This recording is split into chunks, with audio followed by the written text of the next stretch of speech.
আজি আমি তৃতীয় পাঠটোৰ বিষয়ে আলোচনা কৰিম। তৃতীয়ः পাঠः সুভাষিতানি। ইয়াত কেইবাটাও সুভাষিত আছে, আমি পঢ়ি পেলাই ইয়াত অৰ্থখিনি ধুনীয়াকৈ দিয়া আছে, আমি চাই লওঁ আমাৰ পঢ়ি পেলাই কি কৈছে। বিদ্যা দদাতি বিনয়ম বিনয়াদ্যাতি পাত্ৰতাম পাত্ৰত্বাৎ ধনমাপ্নোতি ধনাৎ ধৰ্মঃ ততঃ সুখম। তো শ্লোকটো ধুনীয়াকৈ পঢ়িবা তোমালোকে। তাৰপিছত অন্বয় দিয়া আছে, অন্বয় মানে যিটো আমাৰ প্ৰজ অৰ্ডাৰ ভাঙি পেলাই ধুনীয়াকৈ দিয়া আছে গদ্য আকাৰত। বিদ্যা বিনয়ম দদাতি বিনয়াত পাত্ৰতাম ইয়াতি পাত্ৰত্বাৎ ধনম আপনৌতি ধনাৎ ধৰ্মঃ ততঃ সুখম। অৰ্থাৎ ইয়াত ব্ৰেকেটত কিছুমান শব্দ দি দিছে। বিদ্যাই বিনয় প্ৰদান কৰে, বিনয়াত পাত্ৰতাম ইয়াতি পাত্ৰতা মানে যোগ্যতা লাভ কৰে, বিনয়ৰ পৰা বিনম্ৰতাৰ পৰা। ইয়াতে কোনে যোগ্যতা লাভ কৰে সেইটো ব্ৰেকেটৰ ভিতৰত দিছে জনঃ, অৰ্থাৎ মানুহে। পাত্ৰত্বাৎ ধনম আপনৌতি, সেই পাত্ৰৰ পৰা, পাত্ৰ মানে কোনো এজন মানুহ, সেই মানুহজনৰ পৰা আকৌ কি হয়, যোগ্যতা যেতিয়া লাভ হয় তাৰপিছত ধন লাভ হয়, ধন প্ৰাপ্তি হয়। আৰু ধনাৎ ধৰ্মঃ, আৰু ধনৰ পৰা ধৰ্মঃ ভৱতি বুলি কৈছে, অৰ্থাৎ হয়। ততঃ সুখম ভৱতি, তাৰপিছত সুখ লাভ হয়। গোটেইকেইটা কথা কৈছে ইয়াত। শব্দৰ অৰ্থ, কঠিন শব্দবিলাকৰ অৰ্থ ধুনীয়াকৈ দিয়া আছে অসমীয়া আৰু ইংৰাজীত, তোমালোকে চালেই বুজি পাব পাৰিবা। আৰু গোটেই শ্লোকটোৰ সংস্কৃত ভাৱাৰ্থ দিয়া আছে এনেদৰে চোৱা। বিদ্যা বিনয়ম দদাতি, অৰ্থাৎ বিদ্যাই কি কৰে, বিনয় প্ৰদান কৰে। বিনয়াত পাত্ৰতা আগচ্ছতি, আৰু বিনয়ৰ পৰা কি হয়, পাত্ৰতা আহে। পাত্ৰতা মানে যোগ্যতাৰ কথা কৈছে। তাৰপিছত কি হয়, বিদ্যাৰ পৰা বিনয় হয়, আৰু বিনম্ৰতাৰ পৰা কি হয়, পাত্ৰতা যোগ্যতা লাভ হয়। জনঃ পাত্ৰতাত বিত্তম প্ৰাপ্নতি, আৰু সেই পাত্ৰতা যোন যোগ্য হয়, বিদ্যা লাভ কৰাৰ পিছত আমি যোগ্য হওঁ, যোগ্যতাৰ ফলত আমাৰ কি হয়, ধন লাভ হয়। তদনন্তৰম জনঃ সুখম আপনতি, আৰু তাৰপিছত মানুহে জ্ঞানী হোৱাৰ লগতে ধন উপাৰ্জনৰ দ্বাৰা অন্যান্য সুখ লাভ কৰে। অতঃ বিদ্যা এব সুখস্য প্ৰধানম কাৰণম ভৱতি, আৰু সেইকাৰণে কৈছে যে সুখৰ আদিতে মূলতে কি হ'ল, প্ৰধান কাৰণ হ'ল বিদ্যা। তাৰপিছত আকৌ বহলাই কৈছে য়স্য বিদ্যা অস্তি স বিনয়ম প্ৰাপ্নতি, অৰ্থাৎ যাৰ বিদ্যা আছে তেওঁ সদায়, অৰ্থাৎ যাৰ প্ৰকৃত বিদ্যা যোনে লাভ কৰিছে তেওঁ সদায় বিনম্ৰ হয়, বিনয়ী হয়। বিনয় কাৰণত সমাজে তস্য উত্তম পাত্ৰত্বম ভৱতি, আৰু বিনয়ৰ কাৰণে, তেওঁ বিনম্ৰতাৰ কাৰণে সমাজত তেওঁৰ উত্তম পাত্ৰত্বম, অৰ্থাৎ উত্তম যোগ্যতা, তেওঁ এজন যোগ্য ব্যক্তি বুলি তেওঁ বিচাৰ কৰে সমাজে। পাত্ৰত্বাৎ স ধনম উপাৰ্জতি, আৰু সেই পাত্ৰতাৰ যোগ্যতাৰ ফলতে তেওঁ ধন উপাৰ্জন কৰে। ধনেন স ধৰ্মম অৰ্জয়তি, আৰু ধনৰ ফলত তেওঁ, ইয়াত স বুলি দিয়া আছে, বিসৰ্গটো দিয়া হোৱা নাই, সন্দেহৰ কিছু নিয়ম মতে তেওঁ কি কৰে, ধৰ্মম অৰ্জয়তি, তেওঁ ধৰ্ম অৰ্জন কৰে। তৎপশ্চাৎ স সুখম প্ৰাপ্নতি, আৰু তাৰপিছত তেওঁ সুখ লাভ কৰে। বচনস্য অস্য অয়ম আশয়ঃ অস্তি য়ৎ, আৰু এই বচনৰ এই কথাষাৰি এইটোৱে মূল অৰ্থ যে বিদ্যা কাৰণত মনুষ্য অহংকাৰ শূন্য ভৱতি সুখী চ ভৱতি, আৰু বিদ্যাৰ কাৰণে মানুহ অহংকাৰ শূন্য হয় আৰু লগতে সুখী হয়। অৰ্থাৎ প্ৰকৃত বিদ্যাই মানুহক অহংকাৰ ৰহিত কৰে আৰু সুখ লাভ কৰায়। এইটো হ'ল শ্লোকটোৰ অৰ্থ। তোমালোকে নিজে নিজে পঢ়ি বুজিবলৈ চেষ্টা কৰিবা, মই অসমীয়াটো কৈ দিছোঁ। এবাৰ পৰীক্ষাত যিহেতু অসমীয়াত তেনেকুৱা ধৰণৰ ব্যাখ্যা বা ভাৱ বহলাই লিখাৰ কথাটো আমাক কোৱা হোৱা নাই একো, গতিকে শ্লোকটোৰ অৰ্থটো ভালদৰে বুজিবা, তাৰ পৰাই সৰু সৰু প্ৰশ্ন আহিব তোমালোকৰ। তাৰ পিছৰ শ্লোকটো চোৱা। কাকচেষ্টो বক ধ্যানঃ স্বান নিদ্ৰস্তথৈব চ অল্পাহাৰী গৃহত্যাগী বিদ্যাৰ্থী পঞ্চলক্ষণঃ। তো অন্বয় দিছে কাকচেষ্টঃ বক ধ্যানঃ স্বান নিদ্ৰঃ তথৈব অল্পাহাৰী গৃহত্যাগী চ বিদ্যাৰ্থী পঞ্চলক্ষণঃ ভৱতি, অৰ্থাৎ বিদ্যাৰ্থীৰ 5টা লক্ষণৰ বিষয়ে কোৱা হৈছে। কি কি কৈছে, তাৰপিছত আমি অৰ্থখিনি ধুনীয়াকৈ দিয়া আছে। চাওঁ, কাকচেষ্ট, অৰ্থাৎ কাক মানে হ'ল কাউৰী, চেষ্ট মানে চেষ্টা, কাউৰীৰ চেষ্টা, আৰু বকত ধ্যান অৰ্থাৎ বগলীৰ ধ্যান, আৰু স্বান নিদ্ৰা, স্বান মানে হৈছে কুকুৰ, কুকুৰৰ নিদ্ৰা, আৰু লগতে কি হ'ব লাগিব, অল্পাহাৰী কমকৈ খাব লাগিব, আৰু গৃহত্যাগী ঘৰ ত্যাগ কৰিব লাগিব। এই 5টা হৈছে বিদ্যাৰ্থীৰ লক্ষণ। আমাৰ ভাৱাৰ্থত চোৱা, কথাখিনি আৰু ভালকৈ দিছে, আমি পঢ়িলে বুজি পাম। শিক্ষাৰ্থী জনঃ কাকচেষ্টঃ ভৱেৎ, অৰ্থাৎ শিক্ষাৰ্থী এজন কাকচেষ্ট, কাউৰীৰ দৰে চেষ্টা কৰিব লাগে। আমি কাউৰীৰ সাধুটো সকলোৱে শুনিছোঁ যে কেনেকৈ বুদ্ধিয়ক কাউৰী কেনেকৈ চেষ্টা কৰি এটা কলহত অলপ তুলিত পানী আছিলে, সেই পানীখিনি কেনেকৈ এটা এটা শিলগুটি দি পেলাই পানীখিনি ওপৰলৈ অহাত কাউৰীয়ে খাব পাৰিছিলে পানীখিনিত পান কৰিব পাৰিছিলে সেইটো কাউৰীৰ যিটো চেষ্টা ধৈৰ্য সেই কথাটো কাউৰীৰ দৰে চেষ্টা বুলি কৈছে কাকচেষ্টা ভাৱে অৰ্থাৎ তস্য বিদ্যাৰ্জনে চেষ্টা কাকচেষ্টা স্যাৎ অৰ্থাৎ কাউৰীয়ে পানী খাবৰ কাৰণে যিটো চেষ্টা কৰিছিলে বিদ্যাৰ্থী এজনৰ বিদ্যা লাভৰ কাৰণে তেনেকুৱা ধৰণৰ চেষ্টা লাগিব কাকঃ যথা সততম চেষ্টয়া কাৰ্যম সাধয়তি ফলম চ প্ৰাপ্নতি তথাইব চেষ্টাযুক্ত ভৱেৎ ছাত্ৰঃ কৈছে যে কাউৰীয়ে যিদৰে সততম মানে সদায় লাগি থাকে চেষ্টা কৰে যিকোনো এটা কামত আৰু তাৰ ফল পায় সেইদৰেই এজন ছাত্ৰৰ কাউৰীৰ দৰে চেষ্টা লাগি থাকিব লাগিব বিদ্যাৰ্থী বকত ধ্যান স্যাৎ আৰু বিদ্যাৰ্থী কেনেকুৱা হ'ব লাগিব বগলীৰ দৰে ধ্যান কৰিব লাগিব অৰ্থাৎ কি কৈছে অৰ্থাৎ খাদ্য লাভাৰ্থম বকঃ যথা ধ্যানমগ্নঃ তিষ্ঠতি তথাইব ছাত্ৰঃ বিদ্যাৰ্জন বিষয়ে ধৈৰ্যযুক্ত ভৱেৎ অৰ্থাৎ কি কৈছে এটা বগলীয়ে মাছ ধৰিবৰ কাৰণে অৰ্থাৎ খাদ্য লাভৰ কাৰণে যিদৰে পানীৰ মাজত ধ্যানমগ্ন হৈ বহি থাকে একেথিৰে বহুত সময় ৰৈ থাকে এটা মাছৰ কাৰণে সেই যিটো ধৈৰ্য সেই ধৈৰ্যটো বিদ্যাৰ্থী এজনৰ লাগিব কেতিয়া লাগিব বিদ্যাৰ্জন বিষয়ে বিদ্যা অৰ্জন কৰিবলৈ তেওঁ ধৈৰ্য লাগিব শিক্ষাৰ্থী স্বান নিদ্ৰা স্যাৎ আৰু স্বান নিদ্ৰা কুকুৰৰ দৰে শুব লাগিব আমি দেখিছোঁ যে কুকুৰৰ টোপনিটো কেনেকুৱা গভীৰ নহয় কুকুৰঃ যথা অগভীৰ নিদ্ৰাযুক্ত ভৱতি তথা ছাত্ৰঃ সদা জাগ্ৰতঃ স্যাৎ কুকুৰে যিদৰে অগভীৰ নিদ্ৰা পটককৈ কিবা এটা পৰিলে কুকুৰে সাৰ পাই যায় গভীৰ নিদ্ৰাত কুকুৰ কেতিয়াও নাথাকে সেইদৰে আমি ছাত্ৰও একেবাৰে গভীৰভাৱে টোপনি যাব নালাগিব অৰ্থাৎ সদায় জাগ্ৰত তাৰ মানে এইটো কথা কোৱা নাই যে আমি শুব নালাগে শুৱাটোতো শুবই লাগিব কিন্তু আমি সকলো সময়তে জাগ্ৰত অৰ্থাৎ বিদ্যা গ্ৰহণৰ ক্ষেত্ৰত আমি জাগি থাকিব লাগিব সাৰ পাই থাকিব লাগিব সেই কথাটোহে কৈছে শিক্ষাৰ্থী জনঃ অল্পহাৰী স্যাৎ আৰু লগতে শিক্ষাৰ্থী কি কৈছে অল্পহাৰী হ'বলৈ অলপ কম খাদ্য খাবলৈ কৈছে কিহৰ কাৰণে ছাত্ৰঃ স্বল্পম খাদ্যম গৃহণীয়াত সহ গৃহাত বহি তিষ্ঠত আৰু কম খাদ্য খাব লাগিব আৰু তেওঁ ঘৰৰ পৰা বাহিৰত থাকিব লাগিব যিটো আমাৰ গুৰুকুল প্ৰথা আগৰ প্ৰথামতে আমি শিক্ষাৰ্থীসকল ঘৰৰ পৰা বাহিৰলৈ গৈ গুৰুৰ গৃহত শিক্ষা লাভ কৰিছিলে বৰ্তমানটো আমি ঘৰতে শিক্ষা লাভ কৰি যদিও উচ্চ শিক্ষাৰ কাৰণে আমি বাহিৰলৈ যাবলগীয়া হয় কিয়নো ঘৰতে থাকিলে সকলোবোৰ বিদ্যা শিক্ষা নহয় বাহিৰলৈ আমি যেতিয়া ওলাই যাওঁ বাহিৰৰ জগতখনৰ বিষয়ে জানিব পাৰিম বিভিন্ন ধৰণৰ ল'ৰা ছোৱালীক আমি লগ পাম বিভিন্ন পৰিৱেশৰ লগত আমি মিলিত হ'ব পাৰিম সেইকাৰণে সদায় ঘৰৰ পৰা আঁতৰত গ'লেহে আমাৰ প্ৰকৃত শিক্ষা লাভ হয় আৰু লগতে অল্পহাৰীৰ কথাটো কৈছে কাৰণ খাদ্য আমি সদায় ভাল আমাৰ যিটো শৰ্কৰা স্নেহযুক্ত আমাৰ শৰীৰৰ কামত লগা উপযোগী খাদ্য গ্ৰহণ কৰিব লাগে সততে আমি বাহিৰত পোৱা যিকোনো ধৰণৰ খাদ্য আচলতে খোৱা যায় সেইবিলাক খোৱাটো যুক্তিসংগত নহয় সেইকাৰণে কৈছে যে অল্পহাৰী অৰ্থাৎ যিখিনি আমাৰ প্ৰয়োজন সেইখিনিহে খাব লাগে যধে মধে আমি আহাৰ গ্ৰহণ কৰিব নালাগে তাৰ ফলত আমাৰ শৰীৰৰ ক্ষতি হ'ব আৰু শৰীৰৰ ক্ষতি হোৱা মানে আমাৰ বিদ্যা লাভ বা যিকোনো ক্ষেত্ৰতে আমাৰ ক্ষতিয়ে হ'ব আৰু এই পাঁচটা লক্ষণ কৈছে এইবম পঞ্চলক্ষণযুক্ত ভৱেৎ শিক্ষাৰ্থীজন এইদৰে পাঁচটা লক্ষণযুক্ত হ'ব লাগিব কোন শিক্ষাৰ্থী অনেন প্ৰকাৰেণ শিক্ষাৰ্থী বিদ্যাৰ্জনে সমৰ্থ ভৱতি এইদৰে পাঁচ প্ৰকাৰেৰে বিদ্যাৰ্থী এজন শিক্ষা লাভত সমৰ্থ হ'ব এইটো হ'ল আমাৰ দ্বিতীয় শ্লোকৰ অৰ্থ তাৰপিছত তৃতীয় শ্লোকটো চাওঁ আমি হংসঃ শ্বেতঃ বকঃ শ্বেতঃ কো ভেদো বক হংসয়োঃ নিৰক্ষীৰ বিবেকে তু হংসো বকো বকঃ কিছুমান সন্ধিৰ নিয়ম মতে অলপ ইফাল সিফাল দিয়া আছে উকাৰ হৈ আছে ক'ৰবাত তো চাই ল'বা তোমালোকে ইয়াৰ অন্বয়টো দিছে হংসঃ শ্বেতঃ ভৱতি অৰ্থাৎ হাঁহ শ্বেত মানে বগা হয় বকঃ শ্বেতঃ ভৱতি বগলীও বগাই হয় বক হংসয়োঃ কঃ ভেদঃ অস্তি তেনেহ'লে বগলী আৰু হাঁহৰ মাজত কি ভেদ আছে হাঁহ মানে বিশেষকৈ ৰাজহাঁহৰ কথা কৈছে ইয়াত দুইটা দেখিবলৈ বগা তো ভেদ কেতিয়া গম পোৱা যায় নিৰক্ষীৰ বিবেকেতু হংসঃ ভৱতি বকঃ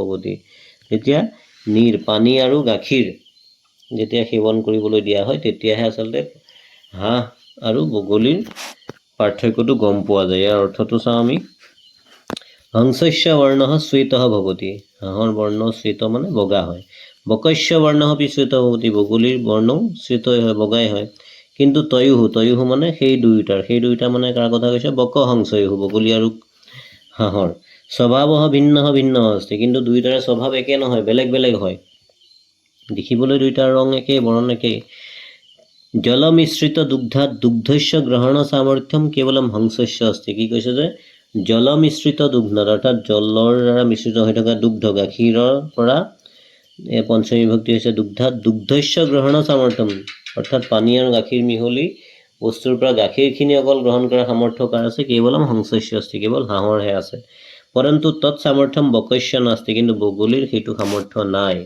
অনেন কাৰ্যেন তয়োঃ ভেদঃ প্ৰকাশিত হওঁতে এই কাৰ্যটোৰ দ্বাৰাই তেওঁলোক দুইটাৰে ভেদ প্ৰকাশিত হৈছে अस्य वचनस्य अयम् आशयः यत् केवलं बाह्यिकरूपेण जीवस्य स्वभावः न प्रकाशितः भवति। এই বাক্যশাৰীৰ দ্বাৰা আমাক এইটোকে বুজাইছে যে কেৱল বাহিৰৰ পৰা যদি আমি চাওঁ দেখাত দুইটা একে, কিন্তু বাহ্যিক ৰূপৰ দ্বাৰা কোনো জীৱৰ স্বভাৱ আমি দেখা পোৱা নাযায়, দেখা নাপাওঁ, তাৰমানে প্ৰকাশিত নহয়। স্বভাৱ কেতিয়া প্ৰকাশিত হয়? কাৰ্যস্য সামৰ্থ্যেন বা জীৱানাম গুণাঃ প্ৰমাণিতাঃ ভৱন্তি, অৰ্থাৎ কাৰ্যৰ দ্বাৰা তেওঁ কাৰ্য কৰিব পৰা যিটো কেপাচিটি, যিটো সামৰ্থ্য, সেইটোৰ দ্বাৰাহে সকলো জীৱৰ গুণ প্ৰমাণিত হয়। অৰ্থাৎ দৰ্শন সমতা গুণ সাম্যম ন প্ৰমাণয়তি, এইটোৱে কৈছে যে দৰ্শন সমতা অৰ্থাৎ দেখাত সমান হলেও ই গুণৰ সমানতা প্ৰকাশ নকৰে বা প্ৰমাণ নকৰে। গুণৰ সাম্যম ন প্ৰমাণয়তি, অৰ্থাৎ দেখিবলৈ একে হ'ব পাৰে কিন্তু গুণ যে দেখিবলৈ একে হলেও গুণ যে একে হ'ব তেনেকুৱা কথা নাই, গুণতহে তেওঁলোকৰ ভেদটো ওলাই পৰে। তাৰ পিছৰ শ্লোকটো চাওঁ।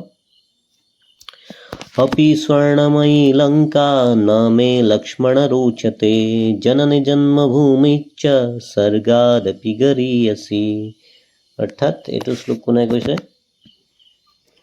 ৰামচন্দ্ৰই যেতিয়া সীতাক লংকাৰ পৰা আনিবলৈ গৈছিলে তেতিয়া বহুদিন তেওঁ নিজৰ ঠাইখনৰ পৰা আঁতৰি আছিলে, নিজৰ জন্মভূমিৰ পৰা। তাৰপিছত লক্ষ্মণক কৈছে যে এই লংকা, সোণৰ লংকাখন মোৰ ভাল নালাগে। কৈছে যে জননী আৰু জন্মভূমি স্বৰ্গতকৈও বেছি শ্ৰেষ্ঠ, বেছি মহান। অন্যটো চাওঁ আমি, হে লক্ষ্মণ স্বৰ্ণময়ী অপি লংকা মে ন ৰোচতে, কৈছে যে সোণৰ হোৱা স্বত্তেও লংকা মোৰ ভাল নালাগে। মে মানে মোৰ বুলি কৈছে। মম মে জননী জন্মভূমি চ স্বৰ্গাদপি গৰীয়সী ভৱতি, কৈছে যে জননী আৰু জন্মভূমি স্বৰ্গতকৈও গৰীয়সী, শ্ৰেষ্ঠ বা মহান বুলি কৈছে। সংস্কৃত ভাৱাৰ্থ চাওঁ।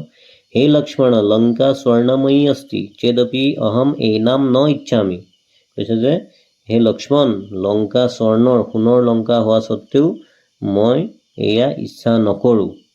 यतः जननी जन्मभूमि च स्वर्गादपि श्रेष्ठा अस्ति, कियनो जननी और जन्मभूमि स्वर्गतকৈ श्रेष्ठ। इति लक्ष्मणं प्रति रामचंद्रस्य वचनमिदं, এই বাক্যশাৰী কোনে কৈছে? লক্ষ্মণৰ প্ৰতি ৰামচন্দ্ৰই কৈছে। अस्य अयम् आशयः अस्ति यत्, ইয়াৰ এইটোৱে আশয় মানে এইটোৱে অৰ্থ যে মাত্ৰা তথা চ মাতৃভূম্যা, অৰ্থাৎ মাতৃ আৰু মাতৃভূমি, এইটো তৃতীয়া বিভক্তি হৈ আছে, সহ শব্দযোগী তৃতীয়া। सह कश्यपि तुलना न भवति, कारो तुलना নহয়। পৃথিব্যাম সৰ্বেষাম কৃতে মাতা শ্ৰেষ্ঠা ভৱতি, পৃথিৱীত সকলোৰে বাবে মাতৃ সদায় শ্ৰেষ্ঠ। জন্মভূমি অপি মহিষ্ঠা ভৱতি, জন্মভূমিও কি বুলি কৈছে? মহিষ্ঠা মানে গৰীয়সী, শ্ৰেষ্ঠা বুলি কৈছে। অৰ্থাৎ মাতৃভূমি আৰু মাতৃৰ লগত, জন্মভূমি আৰু মাতৃৰ লগত কাৰো তুলনা নহয়, স্বৰ্গতকৈ শ্ৰেষ্ঠ বুলি কৈছে। সোণৰ লংকা হোৱা স্বত্তেও লক্ষ্মণৰ কৈছে যে ৰামচন্দ্ৰ এয়া মোৰ ভাল লগা নাই একেবাৰে। তাৰ পিছৰ শ্লোকটো চাওঁ। পুস্তকস্থা তু য়া বিদ্যা পৰহস্তগতম ধনম কাৰ্যকালে সমুৎপন্নে ন সা বিদ্যা ন তদ্ধনম। ইয়াত কি কৈছে? ইয়া বিদ্যা তু পুস্তকস্থা, অৰ্থাৎ যি কিতাপত থকা বিদ্যা, পুস্তকে তিষ্ঠতি। ইয়াত ধনম তু পৰহস্তগতম অস্তি, অৰ্থাৎ যি ধন বেলেগৰ হাতত থাকে। কাৰ্যকালে সমুৎপন্নে সা বিদ্যা ন অস্তি, কাৰ্যকালে কামৰ সময়ত সেই বিদ্যা নহয় বুলি কৈছে। ন অস্তি তৎ ধনম ন অস্তি, আৰু সেই ধনো নহয় বুলি কৈছে, নাথাকে। কি কৈছে অৰ্থটো আমি বাৰ্থটো পঢ়িলে ভালদৰে বুজি পাম। কৈছে যে यदि विद्या पुस्तके तिष्ठति धनम च अन्यजनस्य हस्ते भवति तदा प्रयोजनस्य समये सा विद्या न वर्तते तद धनम च धनम न भवति। अर्थात यदि विद्या पुस्तके तिष्ठति, यदि विद्या केवल कितापत থাকে, पुस्तके तिष्ठति धनम च अन्यजनस्य हस्ते भवति, और धन আমাৰ ধন বেলেগৰ হাতত থাকে। তদা প্ৰয়োজনস্য সময়ে, তেতিয়া প্ৰয়োজনৰ সময়ত সা বিদ্যা ন বৰ্ততে, সেই বিদ্যা নহয়। কিয়নো বিদ্যা কিতাপততো সকলো ধৰণৰ বিদ্যাই আছে, কিন্তু সেই বিদ্যা যদি আমাৰ নিজৰ লগত নাথাকে, অৰ্থাৎ আমি নপঢ়োঁ, সেই জ্ঞান অৰ্জন নকৰোঁ, কেৱল কিতাপতে থাকি যায়, তেনেহ'লে যেতিয়া আমাৰ প্ৰয়োজনৰ সময় আহিব, পৰীক্ষা হওক বা যিকোনো ধৰণৰ সময়ত সেই বিদ্যা আমাৰ কামত নাহে। ঠিক সেইদৰে ধন, আমাৰ হাতত ধন আছিলে, আমি বেলেগ কাৰোবাক দি দিলোঁ, এতিয়া আমাৰ প্ৰয়োজন হৈছে কিন্তু আমাৰ হাতত নাই, আমি সেই ধন আমাৰ কামত নাহে। অৰ্থাৎ জ্ঞানম সৰ্বদা স্বকীয়ম ভৱেৎ, কৈছে যে জ্ঞান সদায় স্বকীয়, নিজৰ হ'ব লাগিব, বেলেগৰ হ'লে নহ'ব। কেৱলম পুস্তকে উপলব্ধস্য জ্ঞানস্য ব্যৱহাৰিক ক্ষেত্ৰে প্ৰয়োগৰ সময়ে কাপি উপযোগিতা ন ভৱতি, কৈছে যে কেৱল কিতাপত থকা বিদ্যাৰ দ্বাৰা ব্যৱহাৰিক সময়ত, আমাৰ প্ৰয়োজনীয় সময়ত কেতিয়াও তাৰ উপযোগিতা দেখা পোৱা নাযায় আমাৰ যেতিয়া লগত থাকিব তেতিয়াহে তাৰ আমি প্ৰয়োজনীয়তা বা উপযোগিতা গম পাম एवं धनमपि यदि स्वकीयहस्ते न भवति परहस्तगतं यद् धनं प्रयोजनसमये तस्य धनस्य ব্যৱহাৰः न भवति সেইদৰে ধনো যদি আমাৰ নিজৰ হাতত নাথাকে বেলেগৰ হাতত থাকে তেতিয়াহ'লে প্ৰয়োজনৰ সময়ত সেই ধনৰ ব্যৱহাৰ নহয় ব্যৱহাৰ কৰিব আমি নোৱাৰো আমাৰ ধন কাৰোবাক দি থৈছো আমাৰ লগাৰ সময়ত আজি লাগে হয়তো পাম পিছত তেওঁ ক'লেই পিছনাই তেওঁ নিদিব আকৌ তেওঁৰ কিবা বিপদ আপদ থাকিব গতিকে আমাৰ লাগিলেও আমাৰ নিজৰ ধন হ'লেও যদি আমি বেলেগৰ হাতত দি থওঁ তেনেহ'লে সেই ধনখিনি আমাৰ প্ৰয়োজনৰ সময়ত কামত নাহিব সেই কথাটো যেটো আমাৰ বৰ্তমান সময়ত প্ৰযোজ্যটো একেবাৰে হয় আমি বিভিন্ন ক্ষেত্ৰত দেখা পাওঁ যে নিজৰ ধন আমি বেলেগক দি দিব লগা হ'লে আকৌ সেই ধন সকলো নহয় সকলো ক্ষেত্ৰতে নহয় কিছুমান মানুহে আকৌ সেই ধনখিনি ঘূৰাই পাবৰ সময়ত বহুত কষ্ট স্বীকাৰ কৰিবলগীয়া হয় এইষা বিদ্যা যথা বিফলা তিষ্ঠতি এটা ধনমপি নিষ্ফলম ভৱতি সেইটোৱে কৈছে যে এই বিদ্যা যিদৰে নিষ্ফল নিজৰ হাতত নাথাকিলে ঠিক সেইদৰে ধনো নিজৰ হাতত নাথাকিলে সেই ধনৰ আমি সুফল লাভ কৰিব নোৱাৰো এইটো আমাৰ হাজাৰ বছৰ আগতে সংস্কৃতত এই সুভাষিতৰ মাধ্যমেৰে কথাখিনি কৈ দিছে গুৰুত্ব উপলব্ধি কৰা হৈছিল অৱশ্য অয়ম আশয়ः যৎ বিদ্যায়াः ধনস্য চ কাৰ্যকাৰিতা বিদ্যতে তয়ো সদ্ব্যৱহাৰে আৰু এই বাক্যশাৰীৰে ইয়াকে কৈছে যে বিদ্যা আৰু ধনৰ কাৰ্যকাৰিতা তেওঁলোকৰ উপকাৰিতা কেতিয়াহে সদ্ব্যৱহাৰত হয় কেৱলম স্থিতিহিতো নিষ্ফলত্বম সূচয়তি কেৱল স্থিতি থকা মানেই সেইটোৱে তাৰ সুফল নুবুজায় এইটো নিষ্ফলহে বুজায় থকা মানে কিতাপত আছে বিদ্যা ধনু আছে কিন্তু ক'ত আছে সেইটোহে আচলতে গুৰুত্বপূৰ্ণ বিদ্যা যদি আমাৰ নিজৰ লগত আছে তেনেহ'লে যিকোনো বিপদৰ সময়ত আমাৰ কামত আহিব ঠিক সেইদৰে ধনু যদি আমাৰ হাতত আছে তেতিয়াহ'লে তাৰ সুফল বা আমি কামত আহিব যদি থকা মাত্ৰেই তাৰ কিন্তু সুফল নুবুজায় এইটোৱে কৈছে যে কেৱল স্থিতিটোৱে নিষ্ফলত্বমহে বুজায় নিষ্ফলহে বুজায় তাৰ পিছৰটো চাওঁ আমি কি আছে नमन्ति फलिनो वृक्षः नमन्ति गुणिनो जनाः शुष्कवृक्षाच्च मूर्खाच्च न नमन्ति कदाचन কি কৈছে অন্যটো চাওঁ ফলিনঃ বৃক্ষः নমন্তি ফলিনঃ মানে ফলযুক্তা ফলৰে ভৰপুৰ হৈ থকা বৃক্ষ হ'লে নমন্তি নমন্তি মানে মূৰ নত কৰি থাকে গুণিনঃ জনাঃ নমন্তি আৰু গুণীজনো সদায় মূৰ তল কৰি থাকে মূৰ দুৱাই থাকে শুষ্ক বৃক্ষাহ মূৰ্খাহ চৰ্জি শুকান শুষ্ক মানে শুকান গছ আৰু মূৰ্খ চ কদাচন নমন্তি শুকান গছ আৰু মূৰ্খ কেতিয়াও নমন্তি নমন্তি বুলি কৈছে মূৰ তল কৰি অৰ্থাৎ শুকান গছজোপা সদায় থিয় হৈ থাকে সি তললৈ হাউলি নাথাকে মূৰ্খ হৈ সদায় কি কৰে নিজকে শ্ৰেষ্ঠ বুলি ভাবে অৰ্থাৎ কাৰো ওচৰত হাৰ নামানে বা তেনেকুৱা ধৰণৰ মূৰ নত নকৰায়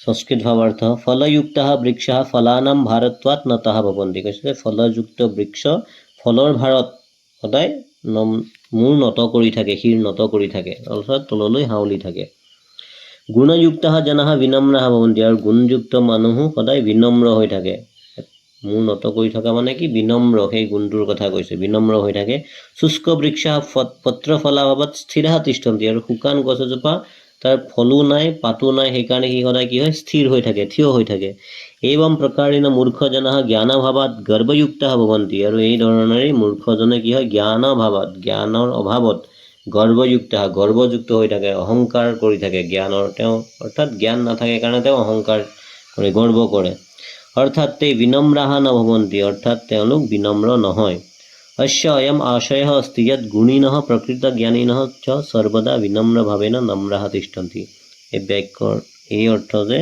অৰ্থাৎ গুণীজন আৰু লগতে প্ৰকৃত জ্ঞানীজন সদায় কি হয় বিনম্ৰ ভাৱ থাকে বিনম্ৰতাৰে সৈতে থাকে परन्तु ज्ञानशून्यः मूर्खः च सर्वदा गर्वभावेन ऊर्ध्वमुखः तिष्ठन्ति কিন্তু জ্ঞান শূন্য যাৰ জ্ঞান নাই অলপো এজন প্ৰকৃততে মূৰ্খ তেওঁ কি কৰে সদায় সৰ্বদা গৰ্বভাৱেন অহংকাৰত কি কৰে ঊৰ্ধ্বমুখা সদায় মুখখন ওপৰলৈ কৰি থাকে অৰ্থাৎ তেওঁ এজন সকলো জানে তেনেকুৱা ধৰণৰ ভাৱ এটা দেখুৱাই থাকে প্ৰকৃততে বিনম্ৰতা তেওঁলোকৰ নাথাকে তাৰ পিছৰটো চাওঁ আমি यथा चित्तं तथा वाचः तथा क्रियाः चित्ते वाचि क्रियायां च साधूनामेकरूपता অন্যয় দিছে সাধু নাম অৰ্থাৎ সাধুসকলৰ यथा चित्तं तथा वाच যিদৰে তেওঁলোকৰ চিত্ত মানে মন তেওঁলোকৰ মন যেনেকুৱা তেওঁলোকৰ কথা বতৰা তেনেকুৱা वाचः ভৱন্তি यथा वाचः तथा क्रिया যিদৰে তেওঁলোকৰ মন বা বাণী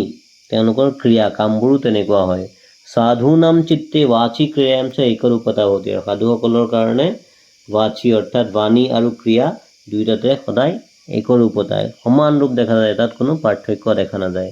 আমি ভাৱাৰ্থটো চালে ভালদৰে গম পাম।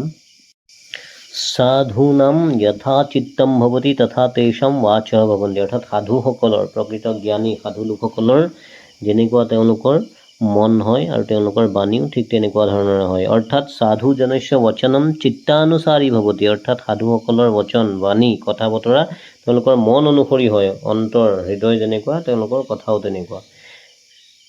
যথা তেষাম ৱাচঃ ভৱন্তি তথা এব তেষাম ক্ৰিয়াঃ ভৱন্তি। আৰু যিদৰে তেওঁলোকৰ বাণী অৰ্থাৎ তেওঁলোকে যি ধৰণে কথা বতৰা কয় তেওঁলোকৰ ক্ৰিয়াও তেনেকুৱা ধৰণৰ, অৰ্থাৎ তেওঁলোকৰ কামো তেনেকুৱা ধৰণৰ হয়। অৰ্থাৎ সাধুজনস্য ক্ৰিয়া তাত বচনানুসাৰিণী ভৱতি। সেইটোকে কৈছে সাধুসকলৰ কৰ্ম তেওঁলোকৰ বচন অনুসৰি হয়। এৱম প্ৰকাৰেণ সজ্জনানাম মনসি ৱাচি ক্ৰিয়ায়াম চ সৰ্বদা সমৰূপতা ভৱতি। এইদৰেই সজ্জনানাম সজ্জন ব্যক্তিৰ, সাধু ব্যক্তিৰ মন, বাণী আৰু ক্ৰিয়া তিনিওটা, মনসি ৱাচি ক্ৰিয়ায়াম চ তিনিওটা সৰ্বদা সদায় সমৰূপতা ভৱতি সমান ৰূপ, কোনো বেলেগ দেখা নাযায়। অৰ্থাৎ মনত এটা, বাকী কথাত এটা আৰু কামত এটা, ক'তো বেলেগ দেখা নাযায়, সকলোতে সমান ৰূপ দেখা যায়। অস্য অয়ম আশয়ঃ অস্তি য়ৎ। এই বাক্যশাৰী এইটোৱে অৰ্থ যে সাধুনাম চিত্তে বচনে কৰ্মণি চ ভিন্নতা ন দৃশ্যতে। সাধুসকলৰ মন, বাণী আৰু কৰ্মত ভিন্নতা দেখা পোৱা নাযায়। তেষাম চিত্তম যথা উদাৰম ভৱতি তদ্বচনমপি শোভনম ভৱতি। তেওঁলোকৰ চিত্ত, মন যেনেকুৱা উদাৰ তেওঁলোকৰ বচনো তেনেকুৱা সুন্দৰ হয়। তেষাম কাৰ্যমপি হিতকৰম ভৱতি। আৰু তেওঁলোকৰ ঠিক সেইদৰে কাৰ্যও, কামো হিতকৰ মানে বেলেগৰ কল্যাণকাৰী হয়। এইটোৱে হ'ল সাধুসকলৰ গুণ। সাধুসকলৰ সকলোতে সমান ৰূপ, মন, কৰ্ম আৰু বাণীত সমান ৰূপ দেখা যায়। তাৰ পিছৰ শ্লোকটো চাওঁ আমি। অয়ম নিজঃ পৰো বেতি গণনা লঘু চেতসাম উদাৰ চৰিতানাম তু বসুধৈৱ কুটুম্বকম। কি কৈছে? লঘু চেতসাম অয়ম নিজঃ পৰঃ বা ইতি গণনা ভৱতি। লঘু চেতসাম মানে যাৰ হৃদয় সৰু, লঘু, তেওঁলোকে কি ভাবে? অৰ্থাৎ লঘু বিচাৰযুক্ত যিসকল, তেওঁলোকে এইটো মোৰ, এইটো বেলেগৰ, এনেকুৱা ধৰণৰ গণনা কৰে। তু মানে পৰন্তু, কিন্তু, উদাৰ চৰিতানাম বসুধা এব কুটুম্বকম ভৱতি। কিন্তু উদাৰ চৰিত, যাৰ হৃদয় বহল, উদাৰ বিচাৰযুক্ত যিসকল, তেওঁলোকৰ কাৰণে গোটেই পৃথিৱীখনেই আত্মীয়ৰ দৰে, গোটেই পৃথিৱীখনেই এটা পৰিয়াল। তো যিকোনো ক্ষেত্ৰতে আমাৰ এইটো বসুধৈৱ কুটুম্বকমটো যিকোনো ক্ষেত্ৰতে আমি প্ৰয়োগ কৰোঁ মাজে সময়ে। সংস্কৃত ভাৱাৰ্থটো চাওঁ। येषां मनसि लघु विचाराः भवन्ति ते एव अयं मम स्वकीयः अयं अपरः इति विचिन्तयन्ति। অৰ্থাৎ যিসকলৰ মনত লঘু বিচাৰ থাকে, সৰু সৰু বিচাৰ থাকে, তেওঁলোকেহে কি কৰে? অয়ম মম, এইটো মোৰ, স্বকীয় নিজৰ, অয়ম অপৰহ, এইটো বেলেগৰ, এইদৰে বিচাৰ কৰে। পৰন্তু ये উদাৰ বিচাৰযুক্তः জনাः সন্তি। কিন্তু যিসকল উদাৰ বিচাৰযুক্ত লোক থাকে, তেষাম কৃতে সৰ্বম আত্মীয়মিব ভৱতি। তেওঁলোকৰ কাৰণে সকলোৱে আত্মীয় হয়। অৰ্থাৎ সৰ্বমেব তেষাম পৰিজন ৰূপম ভৱতি। অৰ্থাৎ সকলোৱে তেওঁলোকৰ যেন একেটা পৰিয়ালৰ লোক, তেনেকুৱা ধৰণৰ তেওঁলোকৰ ভাৱ হয় বা ভাবে। অস্য বাক্যস্য অয়ম আশয়ঃ অস্তি যৎ। এই বাক্যশাৰী এইটোৱে অৰ্থ যে নীচাঃ আত্মীয় অনাত্মীয়ত্বেন জনান অৱলোকয়ন্তি। অৰ্থাৎ নীচসকল, যাৰ চিন্তাধাৰা নীচ বা কম, সৰু, তেওঁলোকে বহলভাৱে ভাবিব নোৱাৰে, তেওঁলোকৰ কাৰণে কি কৈছে? আত্মীয় অনাত্মীয়ত্বেন জনান। তেওঁলোকে আত্মীয়, এজন মোৰ আত্মীয়, এজন মোৰ আত্মীয় নহয়, তেনেকুৱা ধৰণৰ ভাৱেৰে মানুহক চায়। ভেদম চ দৰ্শয়ন্তি, ভেদ দেখা পায়। পৰন্তু উদাৰাः সৰ্বান বন্ধুৰূপেণ চিন্তয়ন্তি। কিন্তু যিসকল উদাৰ, তেওঁলোকে সকলোকে বন্ধুৰূপেৰে ভাবে, চিন্তা কৰে। তেষাম মনসি ভেদঃ ন আয়াতি। তেওঁলোকৰ মনত কোনো ভেদভাৱ নাথাকে। অৰ্থাৎ ইয়াৰ দ্বাৰা এইটোৱে বুজাব বিচাৰিছে যে গোটেই পৃথিৱীখনে এক, আমি সকলো এক, গতিকে আমি সকলো একে বন্ধুভাৱ সম্পন্ন হৈ আগবাঢ়ি যাব লাগে। কিন্তু আজি কি দেখা গৈছে? ইখন দেশে সিখন দেশৰ লগত শত্ৰু ভাৱ কৰিছে, যুদ্ধ বিগ্ৰহ কৰিছে, বা আমাৰ এখন ৰাজ্য আন এখন ৰাজ্যৰ লগত, এইবিলাক আচলতে প্ৰকৃততে হ'ব নালাগে। সকলো আমি এক পৰিয়াল হৈ আগুৱাই যাব লাগে। তাৰ পিছৰ শ্লোকটো আমি চাওঁ। দদাতি প্ৰতিগৃহণাতি গুহ্যম আখ্যাতি পৃচ্ছতি ভুংতে ভোজয়তে চ এব সদ্বিঢ়ম প্ৰীতি লক্ষণম। কৈছে যে দদাতি, দদাতি মানে দিয়া, প্ৰতিগৃহণাতি মানে লোৱা, গুহ্যম আখ্যাতি অৰ্থাৎ গোপন কথা কোৱা, পৃচ্ছতি সোধে, সোধা প্ৰশ্ন সোধা ভুংতে খায় ভোজয়তে খুৱায় চ মানে আৰু ইতি এই ষড়বিধম এব প্ৰীতি লক্ষণম এই ছটা হ'ল প্ৰীতি মৰমৰ লক্ষণ স্নেহৰ লক্ষণ কি কৈছে সংস্কৃত ভাৱাৰ্থটো চাওঁ আমি यच्छति स्वीकरोति अर्थात यच्छति माने दिया स्वीकरोति माने ग्रहण करा रहसी वदति माने गोपन कथा कोৱা रहस्य कोৱা पृच्छति আৰু সোধা स्वयं खादति নিজে খায় আৰু ভোজ্যম ভোজয়তে আৰু বেলেগক ভোজন কৰোৱায় কোৱা বস্তু ভোজন কৰোৱায় চ মানে আৰু ইতি প্ৰীতি লক্ষণম ষড়বিধম अस्ति এই ছটা হ'ল প্ৰীতিৰ লক্ষণ মৰমৰ বা স্নেহৰ লক্ষণ স্নেহ अस्ति ইতি কেৱলম वचनेन प्रमाणितम न भवति स्नेह আমি যে কওঁ তেওঁৰ প্ৰতি মোৰ মৰম ভাল পোৱা স্নেহ আছে এইটো কেৱল আমি কথাৰে মুখেৰে কৈ দিলে নহব বচনে তাক প্ৰমাণিত নকৰে তো সংস্কৃতত আমাক এই শ্লোকটোৰ জৰিয়তে বুজাইছে ভালদৰে হেতু তদ ভাৱ প্ৰকটনেন এব স্নেহ প্ৰদৰ্শিত ভৱতি এই ভাৱ কেইটা যেতিয়া আমাৰ প্ৰদৰ্শন হ'ব প্ৰকটৰ দ্বাৰাহে স্নেহ ভাৱটো সঁচাকৈ আছে নে নাই সেইটো প্ৰদৰ্শিত হ'ব এইকেইটা কি কৈছে তত্ৰ দানম অৰ্থাৎ বস্তু নাম অৰ্পণম প্ৰথমতে কৈছে দিয়া মানে দান কৰা অৰ্থাৎ বস্তুৰ অৰ্পণ কৰা বস্তু নাম স্বীকৰণম আৰু তেওঁৰ পৰা বস্তু আমি ল'ব লাগিব এজনে আনজনৰ পৰা বস্তু দিব লাগিব ল'ব লাগিব অৰ্থাৎ আদান প্ৰদান এইকান্তে ভাষণম যদিহে আমাৰ মৰম ভাল পোৱা স্নেহ থাকে এজনে আনজন বন্ধু হ'ব পাৰে বা যিকোনো সম্পৰ্ক হ'ব পাৰে গতিকে একান্তে অৰ্থাৎ নিজৰ মনৰ কথা ক'ব পাৰিব লাগিব একান্তে ভাষণম একান্তে মানে কোনো এঠাইত অকলশৰীয়াভাৱে ভাষণ কথা বতৰা কোৱা কুশলক্ষেম বিষয়ে প্ৰশ্ন কৰণম আৰু কুশলক্ষেম মানে ভাল বেয়াৰ বিষয়ে প্ৰশ্ন কৰণম প্ৰশ্ন কৰিব লাগিব আমি যে সুধো তোমাৰ খবৰ কি ঘৰত কেনেকুৱা চলিছে কি খবৰ আমি ভিতৰৰ খবৰ ভালদৰে ল'ব লাগিব তেওঁ ভাল বেয়া কাৰণ আমি ভালতো আমি